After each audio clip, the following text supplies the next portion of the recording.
ካንተ ጋር ሆኜ ያሳለፍኩት ጊዜ ትዝታ አይረሳም አለ ውስጤ ተራራቅን መች እረሳለሁ በሰበብ በአስባብ ስምህን አነሳለሁ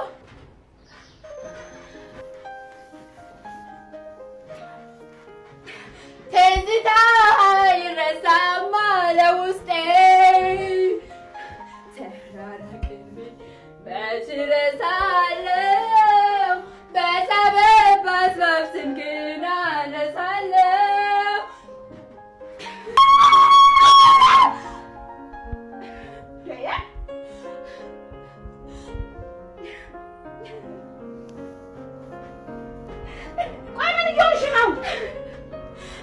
እንዴ ልታሳብጭ ነው እንዴ?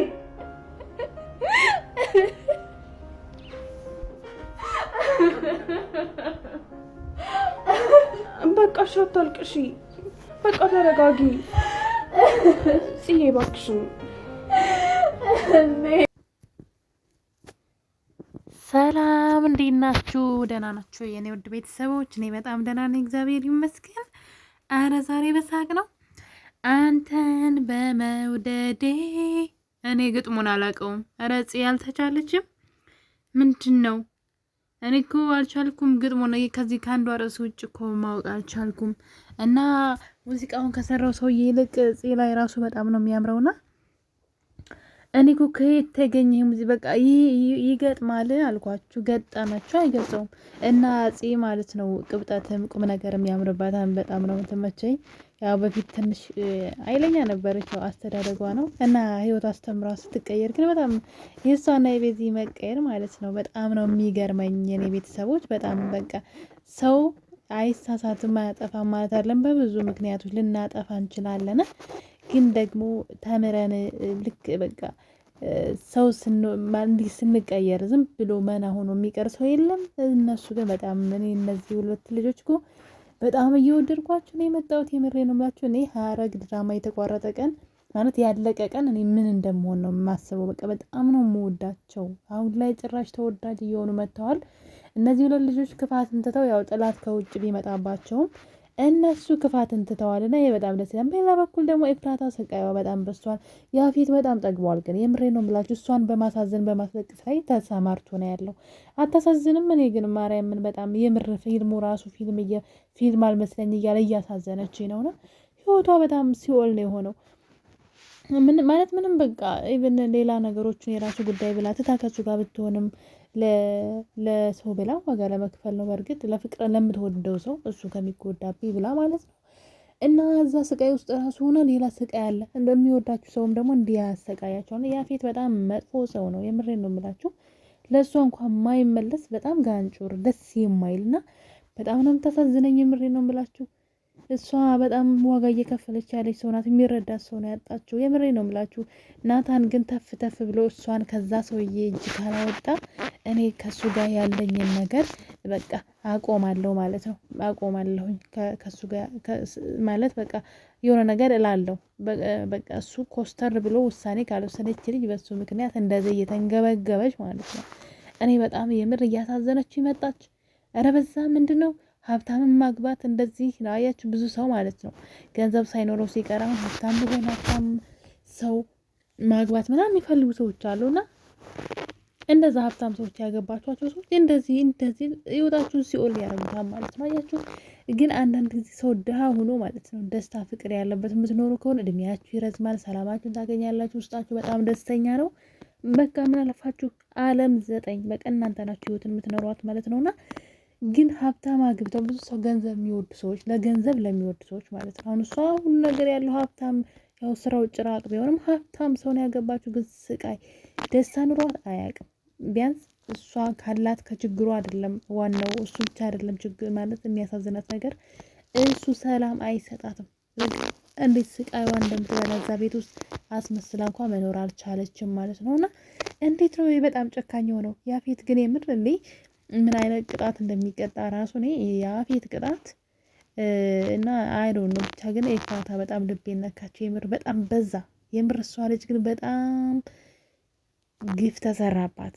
በጣም በጣም ማለት ነው። በቃ እሷ የሁሉንም ችግር ተሸካሚ ሆነች በጣም እና በጣም አሳዘነች የምር እስኪ መስለኝ ድረስ። አሁን እዚህ ጋር የናታንን ፎቶ ይዛ እንግዲህ አስቡት፣ የምትወዱት ሰው ከዛ ብቻ ከባረው ብዙ ነገሮችን አስታወሰች።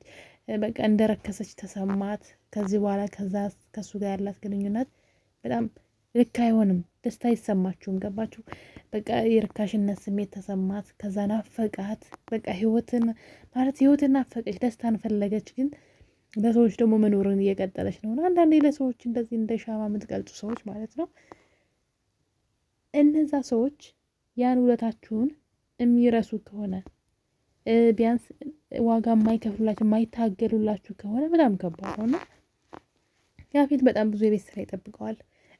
ማን ነው ያፌት አልኩኝ፣ ይቅርታ፣ ይኸው ያፌት ነው። በቃ አሁንማ የሱ ወንጀለኛ ከመሆኑ የተነሳ ስለ እሱ በየቀኑ እያወራሁ አፌ ላይ ራሱ ናታን እየጠፋ ነው። ይኸውልህ እሱ ተፍ ቢል የሱ ስም ነበር አፌ ላይ የሚኖረውና እኔ ግን ለናታን ይህንን ቪዲዮ እንዶ ሼር አድርጋችሁም ቢሆን እንዶ በጓሮም በባሌም በቦሌም ብላችሁ በመስኮትም ብላችሁ ቢሆን ብታደርሱልኝ በቃ ነቃ ቆፍጠን በል እንደወንድ በቃ እሷን ከዛ ሰውዬ እጅ አውጣት። በቃ ላንተ ብላ ነው። አንተ ጉድህን አታውቅም ከኋላ ምን እንደተሰራብህ። እኔ እንደዛ ብሎ የሚያደርስልኝ ሰው ቢኖር ጥሩ ነበር፣ ግን ምን ማድረግ ይቻላል? ያው ታውቃላችሁ፣ አንዳንዴ ስህተት ይሰራሉ እዛ ድራማ ላይ። ታውቃላችሁ ባለፈው ዕለት እኔ በአይኔ በብረቱ ያየሁትን የያፌት ሰራተኛ ነው እንግዲህ ቢኒን የመታው ማለት ነው። በአይኔ ያየሁት የምሬ ነው ብላችሁ አይኔን ራሱ ተጠራጠርኩት። ከዛ ቪዲዮን ደግሞ ሰነፍ ስለሆንኩ ድጋሚ ማየት አልቻልኩም እንጂ እኔ በአይኔ በቃ ታሪክ ሆኖ ምናምን ታሪ የሚባለው እሱ ራሱ ነው እንግዲህ ሲመታው ያየሁትና ከዛ ግን እኔ ኮሜንት ላይ ተንጫጭተውባቸው ነው መሰለኝ ካራክተሩን ቀይረው ሌላ። እኔ በጣም ነው የተገረምኩትኝና እያሰባችሁ ስሩ። ኤፍራታንም ከዚህ በላይ ማሰቃየትና የያፌት ከዚህ በላይ ወንጀል መስራት ልክ ነው ብዬ አይደለም እንዴ። በዛ ምን ነው ያስተምረው? እንደዚህ በጣም ልክ ሆነ እኮ ሰው ወንጀል ይሰራል፣ በገንዘቡ ህግን ይጥስና በገንዘቡ ይደልላል። አሁንም ወንጀል ይሰራል እንዴ። እነዛ ሴቶች የሚሸጡት ሴቶች አያሳዝኑም?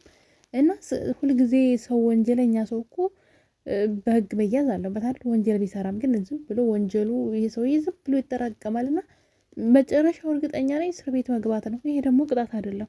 የምሬ ነው ብላችሁ በጣም ባለጌ ሰው ነው። ለኤፍራታ እንኳን ማይመለስ ማለት ነው።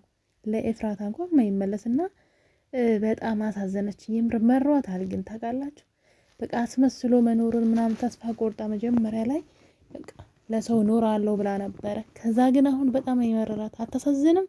እና እንደዚህ ባታደርግ ያፌት ግን እሷን እንዳሳዘንካት ልቧን እንደሰበርካት ግን ታገኛታለች። ቀን ጠብቂ። የምሬ ነው የምላችሁ። እኔና በጣም አሳዘነች። የኔ እናቴ፣ የኔ ውድ ኤፍዬ እንዴት እንደምወዳት እኮ ደግሞ የኔ ጸባይ ሰናይ በቃ ሁሉ እንደ ትልቅ ህፃን ልጅ ናት። እንደ ትልቅ በቃ እንደ ምሁር ናት። እንደ በቃ ምሁር አይደለም ልክ ትልቅ በጣም አለ አይደል? እንደዛ ነው አስተሳሰቧ። ለሰዎች ትኖራለች። እና ብቻ ያፌትና ናታን ወንድምና ወንድም እንዳይሆኑ ጸልዩላት። የምር ልፋቷ ከንቱ እንዳይቀር ማለት ነው። ለምን በጣም ልቧ የሚሰብረው ያኔ ነው። ከሁለቱም ጋር ተኝታለች። ወንድምና ወንድም ከሆኑ ለእሷ በጣም ህይወት ሲኦል ናት የምትሆነው። እኔ የዚህ ድራማ መጨረሻ ይናፍቀኛል። ኤፍራታ ምን ሊያደርጓት ነው ሀሳባቸው? እና ብቻ እስኪ መጨረሻው ቢናፍቀኝም ግን የኤፍራታ ስቃይ ግን ወይኔ ጸጉሯን እንዴ በቃ ይህ ጸጉሯ ተመቸው እየያዘ ይጎትታታል። እና ደግሞ በሌላ ዜና በጣም ደስ የሚለው ነገር ናታን ምን አስበው ይሆን? ናታን እንግዲህ ከአዲስ ፍቅረኛ ብሎ የያዛት ልጅ በነገራችን ላይ ሆን ብሎ ለስለላ ነው እዛ የገባው። እነዛ ሰዎች ከቤዛ ቤተሰቦች ጋር እና ከሱ ቤተሰቦች ጋር በወንጀል ከድሮ ጀምረው የሚሰሩ ሰዎች ናቸውና ከዛ በኋላ ሆን ብሎ ነበር ልጅቷን የተዋወቃት ማለት ነው። ለስለላ ነው ማለት ወንጀላቸውን ለማጋለጥ ማለት ነው። ያው እነዛ ሰዎች ከያፌት ጋር አብረው ይሰራሉ እና እንግዲህ እሱ አሁን ከያፌት ጋር ፊት ለፊት ተገናኝተዋል። ምን ሊፈጠር ይችላል? ሁለት ባላንጣዎች አብረው ሊሰሩ ነው እና ይህን ሁሉ ያደረገው ናታን እንግዲህ ምን እንዳቀደ ባላቅም ግን ሆን ብሎ ነው። ያው ያፌት እኮ ወንጀለኛ እንደሆነ ግልጽ የሚታወቅ ነገር ነው። ህግ ስለሌለ ስለማያዝ ነው እንጂ ናታን በየትኛው ሊያከስረው ስለፈለገ ነው። በነገራችን ላይ ናታን ማለት ነው እንግዲህ ያፌት አሁን ብዙ ነገሮችን እየከሰረ ነው። የዚህ ሁሉ ምክንያት ደግሞ የናታን ነው ማለት ነው። እና የኔ ተወዳጆች እንግዲህ በቀጣይ ክፍል ደግሞ የምንገናኝ ይሆናል።